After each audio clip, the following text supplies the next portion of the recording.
Hello and welcome. I am Terry Tropin, and today I'm presenting a lesson on the key components used to select a CPT evaluation and management code. First, let me introduce myself.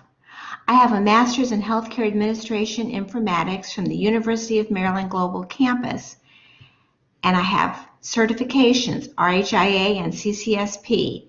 I'm also an AHIMA-approved ICD-10 trainer.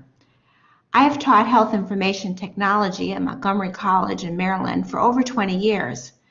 I've also written books on coding. These books are study guides that take the complicated guidelines and summarize them. My books include one on E&M coding, ICD-10-CM, ICD-10-PCS, and external causes. These are available on Amazon.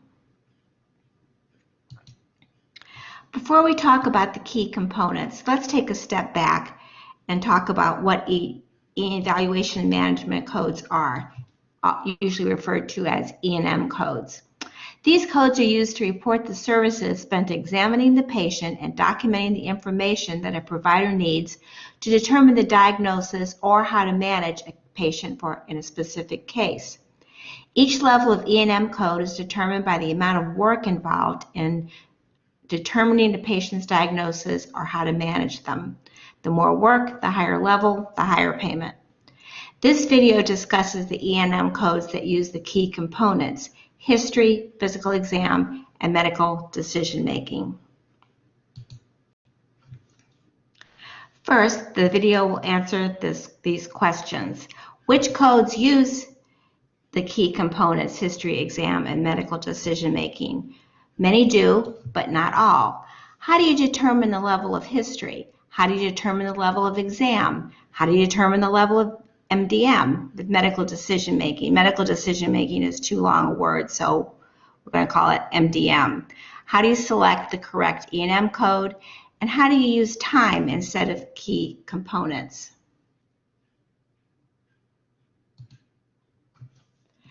So which codes use the three components? Here is a list: observation care, inpatient, observation, same day admit and discharge, inpatient, same day admit and discharge, emergency room, inpatient or outpatient consultation, nursing facilities, domiciliary, rest home or custodial, and home services. These use the key components. The physician's office or outpatient setting use only one of these key components, medical decision making. And I have a separate video on office and outpatient settings. Some codes use only time, such as care plan oversight 99339 and 99340, or telephone calls 99441, 99443.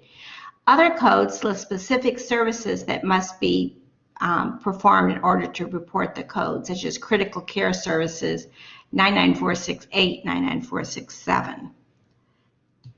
Some codes use only an examination, such as preventive visits 99381, 99397, and the examination in this case is different. It does do a history and but there's no medical decision making. These are topics for other videos. So these codes use three components, other ones do not. And we're only going to talk today about the ones that use the three key components. The codes that use the three components spell out the criteria in order to use the code. So here's an example: 99220. Initial, three components: comprehensive history, comprehensive exam, high complexity medical decision making. So in this short entry, you have a lot of information. And so we're going to talk about, well, what's a comprehensive history? What's a comprehensive exam? What's high complexity medical decision making?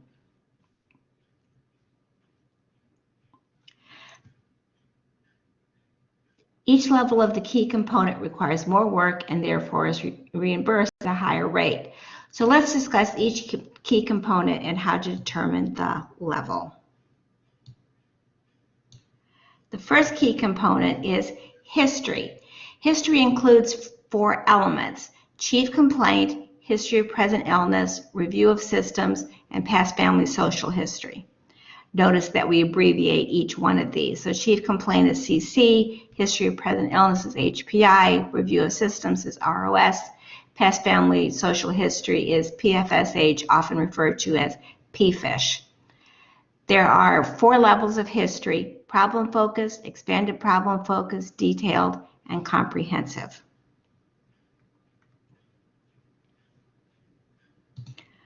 First element of the history key component is chief complaint, or CC.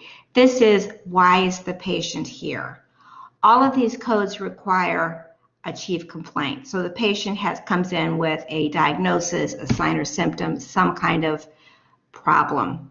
CPT E&M guidelines define a chief complaint as a concise statement describing the symptom, problem, condition, diagnosis, or other factor that is a reason for the encounter, usually stated in the patient's own words.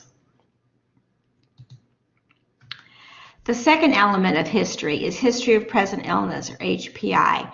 This is a series of questions that are asked to obtain information about the patient's condition. So we know why the patient is here, the chief complaint, and this kind of focuses it more on the problem. What is the location of the problem? Location, quality, severity, timing, context, modifying factors, and associated signs or symptoms. So there's 7 possible components of the HPI. And these are asked and they help the physician narrow down the diagnosis. For example, say a patient comes in complaining of pain. Location, where is the pain? Quality, is the pain sharp, dull, pressure, burning? The severity, is the pain intense, moderate, or mild? Often they'll talk about on a scale from 1 to 10. Duration, how long have you had this pain? Timing, is the pain present all the time, or does it come and go? Context, where does it hurt most? Is there a correlation to a specific activity?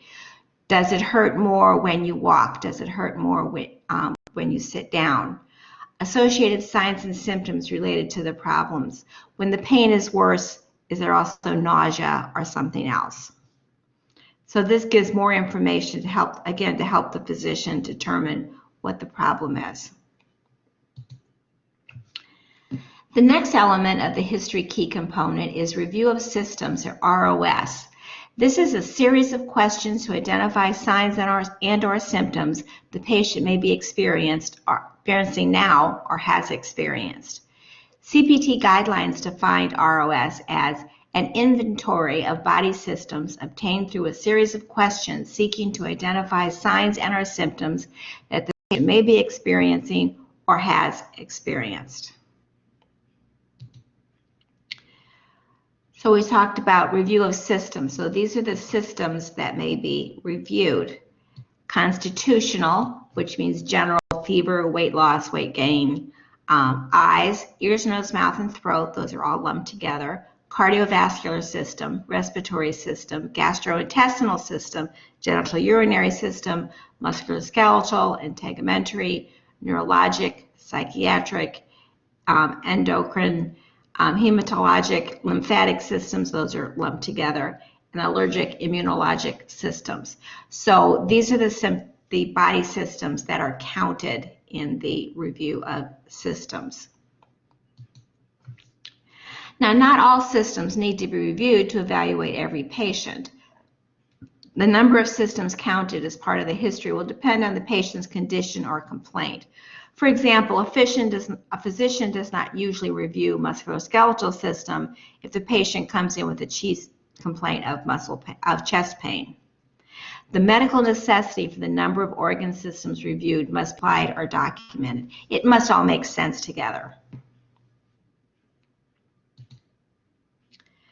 The final element of history is the past, family, and our social history, sometimes abbreviated as PFISH. This is a series of questions to find out the patient's personal and family background. The PFISH includes these parts: past medical or health history of the patient, patient's social factors, and the family history, past and current conditions. This information can be gathered by the patient answering written questions. You know, when you come into the physician's office, they often give you a clipboard and have you write down information about your family history, etc.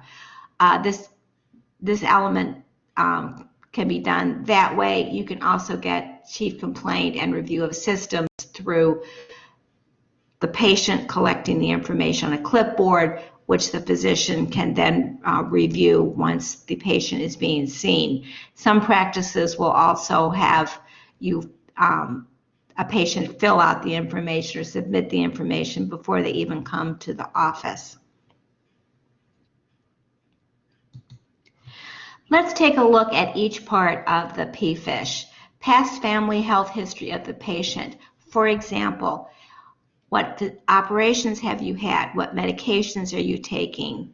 Do you have any chronic conditions that may not be related to why you're here today, but certainly will affect how you're being treated? Do you have arthritis, diabetes, etc.?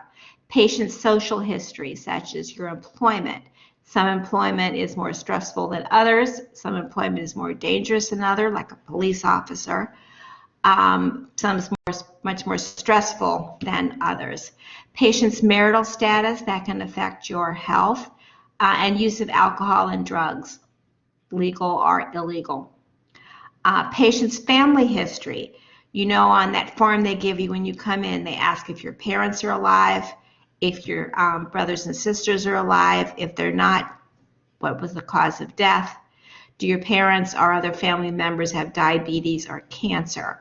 And are there any hereditary conditions in family members? So this helps the physician get a better look at the patients. Here's a summary of the history components.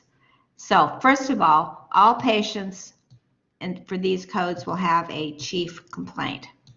For history of present illness, you have 7 possible elements, and these are counted to see how many were done. So if you only have 2 history of present illness elements, that's a lower level. That's less work for the physician to consider than whether you have 5 or 6 elements. So HPI, location, quality, severity, timing, context, modifying factors, and signs and symptoms. Review of system includes these 14 body systems. This pretty much covers everything. So if you have just a couple, that's much less work than if you have 10, 11, 12 different ones. There's 14 possible ones.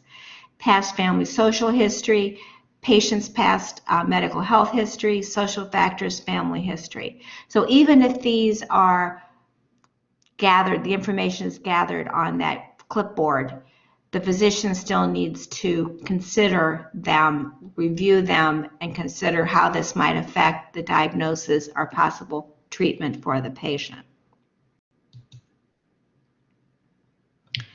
So here's a summary of each level for history for this key component. You have, as we said, problem-focused, expanded problem-focused, detailed, and comprehensive. And of course, the comprehensive level will pay more than the problem-focused or the expanded problem-focused. Note that there is some overlap. Problem-focused and expanded problem-focused both have a history of present illness that is brief, 1 to 3 elements. Both detailed and comprehensive HPI both have extended. So in these cases, the level will depend on the other elements. Note that for problem-focused, no review of systems is required at all. For problem-focused and expanded problem-focused, you have no PFISH at all. So they have these elements, but you don't necessarily have to have all of these elements within history in order to select a level. Note that CPT uses words such as brief, extended, problem pertinent, meaning relating to the problem, to describe the levels, but doesn't use specific numbers. The numbers here in this chart come from the Centers for Medicare and Medicaid Services, CMS, and the numbers are generally used to determine the level since they are so much more specific. And what does brief mean? Well, CMS describes brief as 1 to 3 elements, so that gives you more information and actually makes it easier. Note that if the 3 elements of HPI, ROS, and PFISH are at different level, you should use the lowest level. For example, if the HPI is brief, the ROS is extended, and the PFISH is pertinent, use expanded problem focus. This one, because it's the lowest number, lowest level. Okay, so here's a practice. If you want to try and find the level on your own, pause the video. Sarah presents with a sore throat and fever. She has a sore throat and fever for 2 days. Chief complaints, sore throat and fever. HPI, sore throat and fever for 2 days. It's 1 to 3 elements here. No RRS, no PFISH. What is the level of history?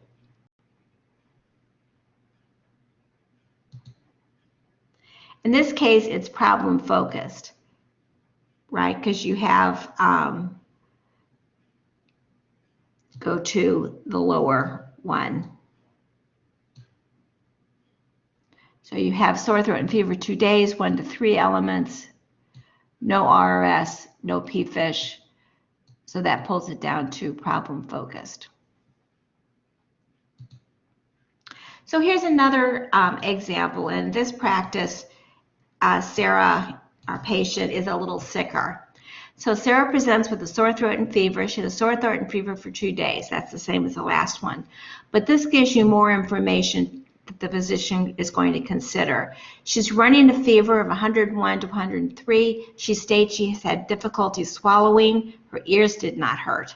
She has shortness of breath. Sarah's brother is ill with strep throat, but no one else in the house is sick. So chief complaint again, sore throat and fever. HPI, sore throat, difficulty swallowing and fever, ears did not hurt. So that's 1, 2, 3, 4. Review of systems is 2. So what is the level of history? In this case, it's detailed. So with this additional information here, that's in bold, that takes her from up to a detailed.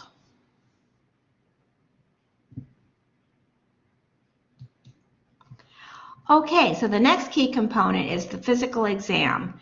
This is the number of body systems or areas examined. The extent of the exam depends on the condition and the history of the patient. For example, a patient with a chest cold will need an exam with fewer body areas than a patient with cancer. The exam is not the same as the review of systems. So the review of systems is the patient answering questions like on a clipboard or on some kind of form. The exam is the physician touching the patient. So the ROS is just answering questions. The examination is actual examination of the patient. The 4 levels of examination are problem focused, expanded problem focused, detailed, and comprehensive. And you can see that these are the same levels as we used before for history. So the level of physical exam depends on how many body systems or areas are examined. And again, the extent of the exam depends on the condition and the history of the patient. A patient with a chest cold will need an exam of fewer body systems than a patient with cancer. So here are the body areas and organ systems that are counted in order to reach the level of examination. There's body areas, abbreviated BA, head, including the face, neck, chest, including breast and axilla, abdomen, genitalia, groin, buttocks.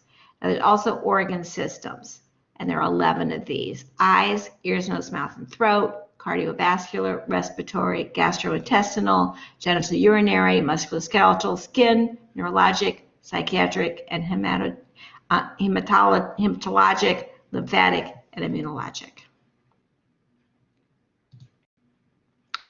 So here are the elements required for each level of exam. Note that the CPT again uses words such as limited, extended multi-system, but again, CMS uses numbers.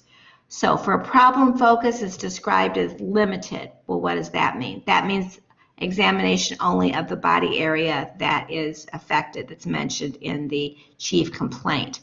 An expanded problem focus, CPT says limited plus other organs. That's 2 to 7. That's the affected body system plus some related systems. Extended is in detailed, and that's also 2 to 7, affected body system and related areas. So you say, hey, wait a minute, both of these have 2 to 7. What's the difference? Well, the difference is that in the detailed exam, we'll take a deeper, more complete look at the 2 to 7 areas. So several different areas within a body system. And then you come to comprehensive, which is a general multi-system or complete single organ system. This is 8 or more body areas or organ systems, or a comprehensive examination of one system. So a very, very detailed system examination of the cardiovascular system or the musculoskeletal system. So CMS has very specific guidelines beyond those numbers that we talked about before. So how do you find those? You can find these on your website. It's very detailed, the number of body systems and the specific areas within the body systems that contribute to the level of examination. You can find that on CMS's website. Look for the 1995 documentation guidelines. Yes, I know 1995 is a long time ago, but this is what they're using. It's 1995 and 1997 documentation guidelines. Okay, so here's another practice. The physician examined these body areas, organ systems: ears, nose, mouth, and throat, and some specific areas, 4 different specific areas within the ears, nose, mouth, and throat. Respiratory, looked at the lungs. Cardiovascular, looked at the heart. A body area of the extremities, no swelling, pedal pushes normal bilaterally. Body area abdomen, it's soft, non-tender. Body area neck, no masses or tenderness. Thyroid appears normal. So in the neck, they did a couple of different areas. So that comes up with 6 body areas, organ systems. So what is the level of exam? So this is this one, detailed. So it's 2 to 7.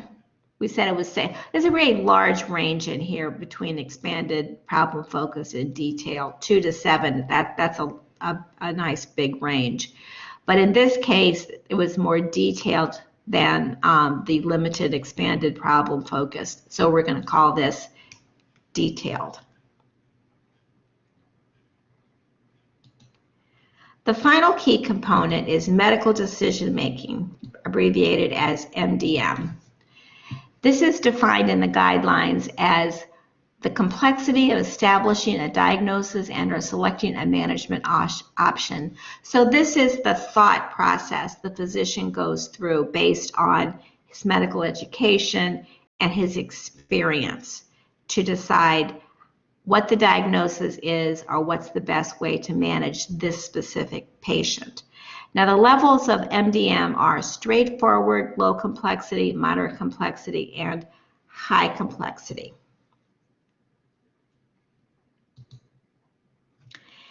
Medical decision-making includes 3 elements: the number and complexity of problems addressed or considered.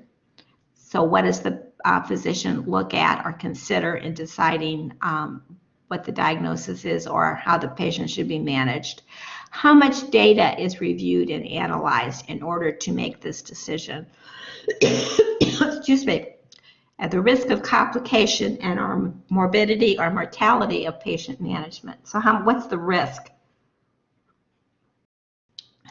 to the patient?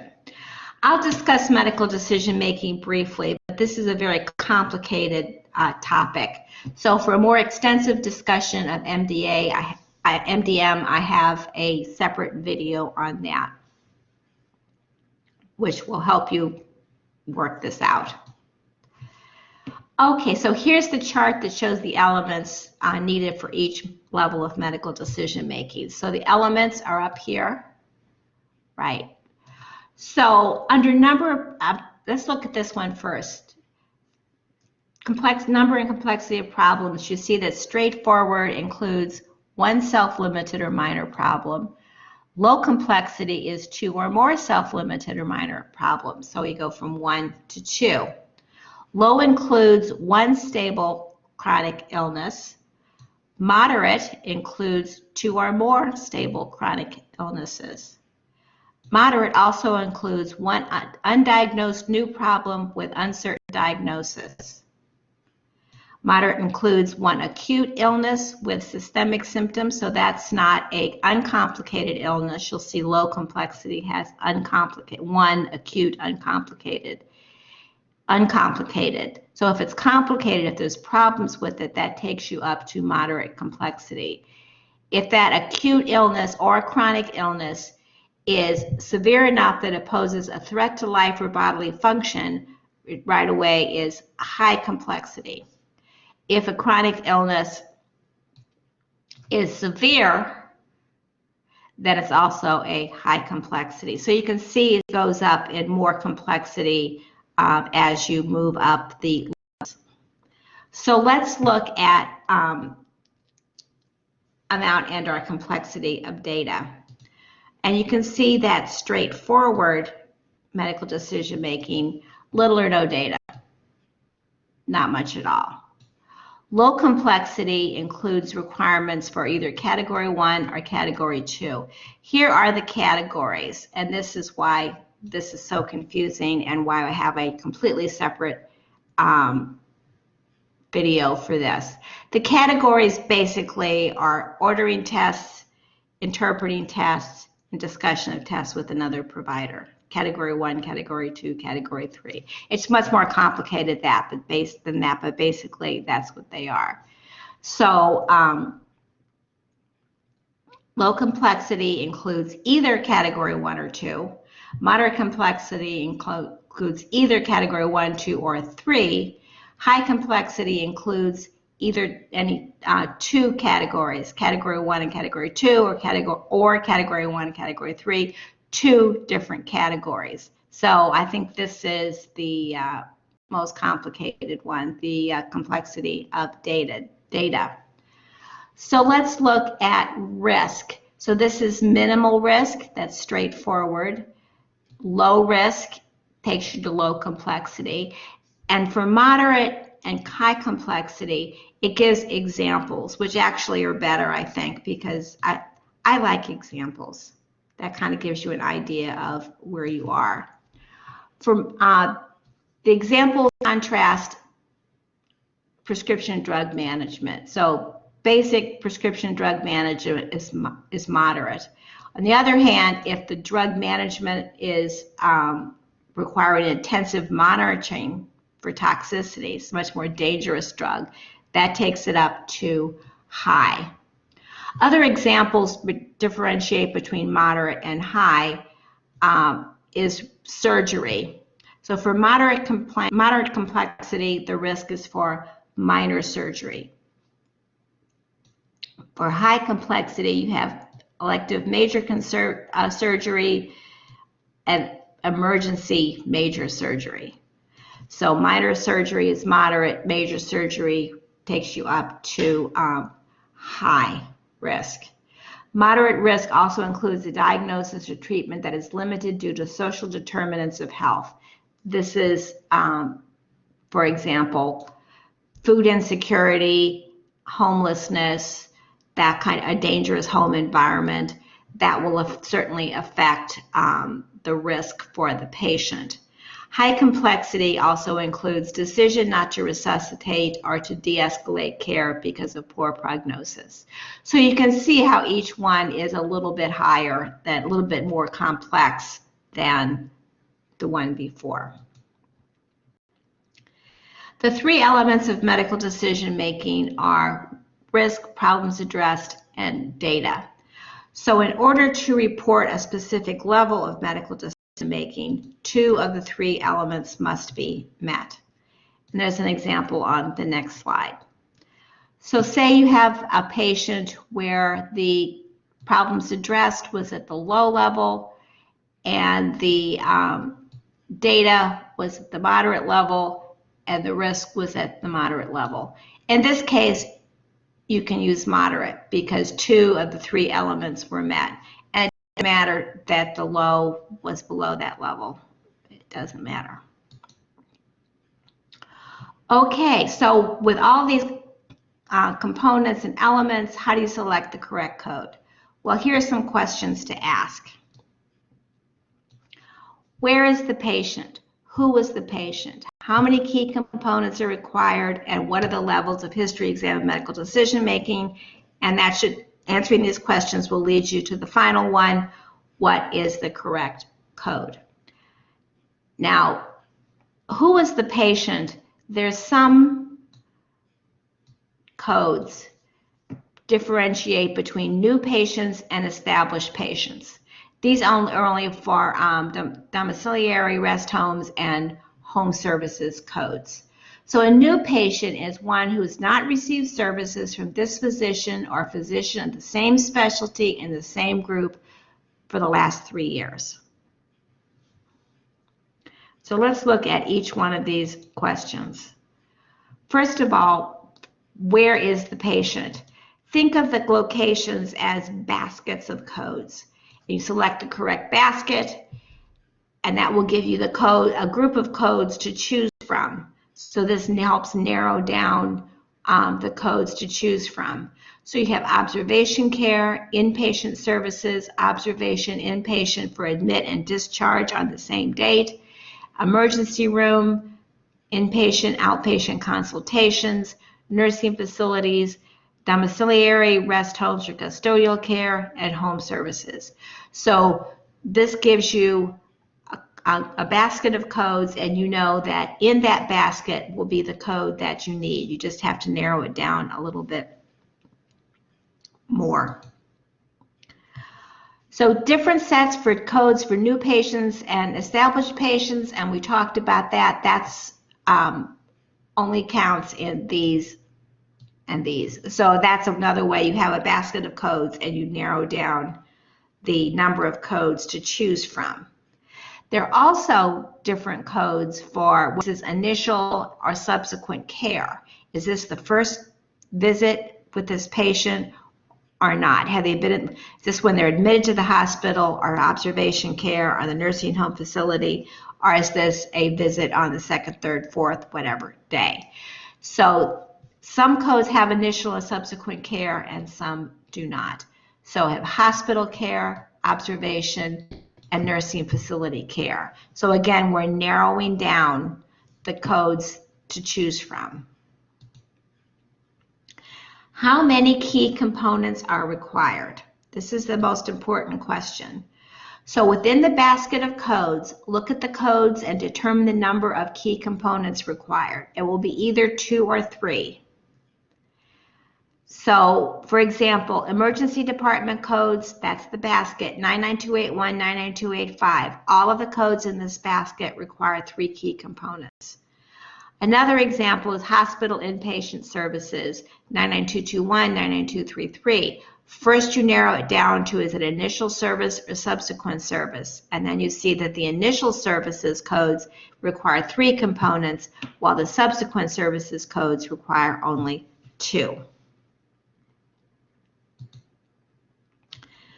So next, what are the levels of the key components? We know how many key components we need, but we need to figure out what is the level. Based on the documentation, find the level of history, exam, and medical decision making for this patient. Each code within the basket lists a level of history, exam, and medical decision making.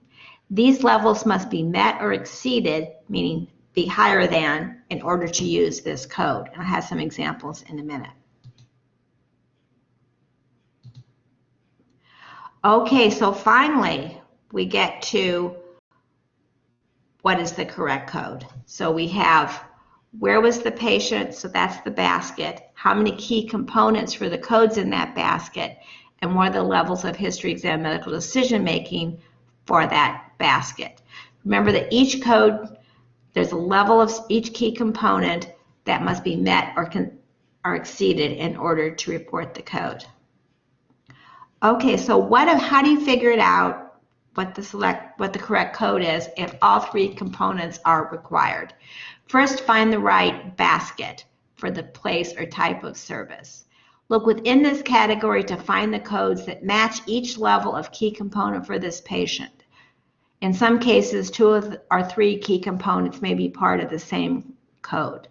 Select the code that includes the lowest level of the key component. You cannot round up to a higher level. So here's an example of how to do that. Okay, so the documentation for an office consultation says detailed history, comprehensive exam, medical decision making of moderate complexity. So this gives you, the basket is office consultations. So the history is detailed, and that matches code 99243. The exam and the medical decision making, however, match code 99244. Remember that all 3 key components must be met or exceeded.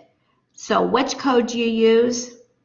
Well, unfortunately, you have to use this one. All 3 key components are required, so you have to use the lowest one. You can't round up the detailed history to comprehensive history. Can't do it. So because the one of the 3 elements is lower, you have to use that code. So how do you select a code, the correct code, when only 2 of the 3 components, key components are required? Well, first again, find the right basket or category for the place and time of service. And then within that, you may have the subsequent care or initial care. Look within this category for the codes that match each level of the key components for this patient. Sometimes 2 or 3 of the key components may be part of the same code. Then select the appropriate code. If all 3 components are the same, that's easy. You have the right code. If 2 key components are the same, any of the 2 key components, use that code. If 3 key components are all part of different codes, pick the code in the middle. And here's an example. So in this is a subsequent nursing facility. We have detailed history, detailed exam, and high complexity medical decision making. So we go to those group of codes and we find that 99309 matches the history and exam that's up here, and 99310 matches the complexity level. So we have 2 in 99309 and 1 in 99310. Which code do you use? In this case, you use this one because you only need to match 2 of the 3 components. You don't need to match all 3. So here's another example of the key components. Documentation of home services. Then in the home, established patient, this is one of those areas that has separate sets of codes for new and established patient. So you have a detailed history, comprehensive history, low complexity medical decision making. You have 99348, that matches the level of medical decision making. 99349 matches the level of history. Note that it talks about interval history in these codes. So that means that it's the change in history, considering the change in history that from the last time the patient was seen to this time. So it's called an interval history. And then the comprehensive exam is on 99350. So which code do you choose? In this case, select the code in the middle. That would be this one. The comprehensive exam is rounded down to detailed. Remember, the guidelines state level of must be met or exceeded. The detailed exam is exceeded in this case, so you round it down to 99349. Remember that when two key components are required and each are in a different code, use the one in the middle. Now that's how to use the key components, how to determine the correct code using the key components. Sometimes, however, even codes with key components are not selected according to time. Sometimes the correct code is determined using the time spent with the patient rather than the key components. Codes include a typical time as well as key components. These are observation care, inpatient services, observation, inpatient care, same-day admitted discharge, inpatient or outpatient consultation, nursing facilities, rest homes, and home services. Note that emergency room codes do not include a typical time and therefore cannot be reported using time because you don't have any time listed. So here's an example of how a code is described in CPT. 99242 is reported for an office consultation. It can be reported either key components, expanded problem focus history, expanded problem focus exam, or straightforward medical decision making. In the code description, it also says typical time of 30 minutes spent face-to-face with patient and or family. So how do you decide? Some codes also include time spent on floor or the unit of the facility in addition to face-to-face time with the patient. This is not just hanging out on the floor. This is when the physician is on the floor or unit and is providing services, reviewing tests, whatever, related to the specific patient. This applies to observation care, inpatient, same-day admitted discharge, consultations, and nursing facilities. So when do you use time?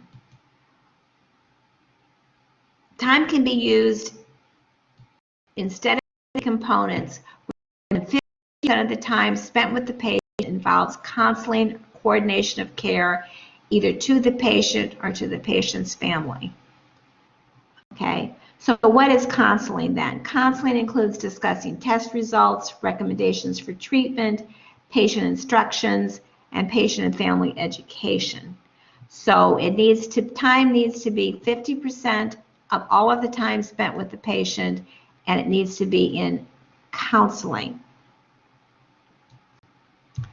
The time spent counseling the patient, the total time spent in the encounter, and subjects discussed must be documented. So you need to know the physician spent a total amount of X time with the patient, and the part of that time that was spent counseling was X time to show that it was met the more than 50% standard. This is an either-or circumstance. Use either the key components or the time spent counseling, whichever results in a higher level. Note that if selecting a code using typical time, the key components do not matter. You do not have to meet those. if selecting a code using the key components, the typical time doesn't matter. So if the physician is using the key components and spent less time than the typical time listed in the code, it doesn't matter. So you can do either typical time or key components. So here's an example. The physician provided initial care in an observation setting, codes 99218, 99220. She provided the key components for codes 99219, comprehensive history, comprehensive exam, and medical decision making was moderate. Code 99219 was a typical time of 50 minutes. However, in this case, the patient was seen for 70 minutes. 40 minutes of this was spent counseling. 40 minutes is more than 50% of 70 minutes. So you look back at the codes and you see, well, 99220 has a typical time of 70 minutes. Since the time spent counseling was more than 50% of that total 70 minutes, the physician can report 99220 instead of 99219.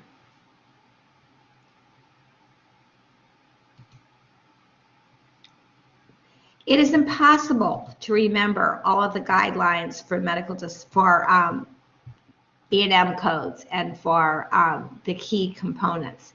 This is why it's so important to make notes in your books. I would suggest circling, underlining, writing in the information, whichever works best for you. So here's what I think you should write in. Write in the guidelines or anywhere that works better for you, maybe on an insert on a post-it note within your book. If 2 components are required, use code for 2 components that match or one in the middle. Also write in, if 3 components are required, use code at lowest level. And these are not in the CPT books, the numbers we talked about, these are from the CMS guidelines. For HPI, problem focused is 1 to 3, expanded problem focus is 1 to 3, detailed is 4 or more, comprehensive is 4 or more. For review of system, expanded problem focus is 1, detailed is 2 to 9, comprehensive is 10 or more. PFISH is detailed 1, comprehensive 2 to 3. Now you can also write in for the exam components from CMS. Problem focused is 1, expanded problem focus 2 to 7, detailed 2 to 7, comprehensive 8 or more, or single system. So if you write these into your book,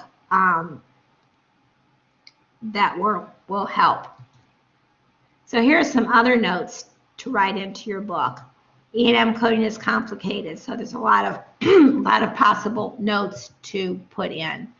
So for the medical decision making, write in the short definitions of medical decision-making categories.